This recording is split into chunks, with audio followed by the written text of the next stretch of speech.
തേരേറി പൊൻചിങ്ങം വന്നപ്പോൾ ആദ്യത്തെ പൂവിളിയിൽ അറിയാതുണർന്നു ഞാൻ.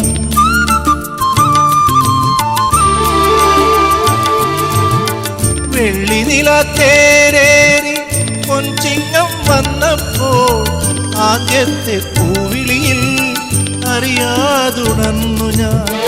ജന്മപുണ്യമായി കൈവരും സ്വപ്നമായി തുമ്പിലയും നീർത്തിവച്ച് നോറ്റിരുന്നു ഞാൻ. പാലാഴി തീരം കണ്ടു ഞാൻ, സ്നേഹത്തിനാഴം കണ്ടു ഞാൻ. പൂച്ചെണ്ടിനു കൈ നീട്ടി പൂക്കാലം വരവേറ്റു, ഒരു സ്വർഗാരാമം നീളെ കൈവന്നു. പാലാ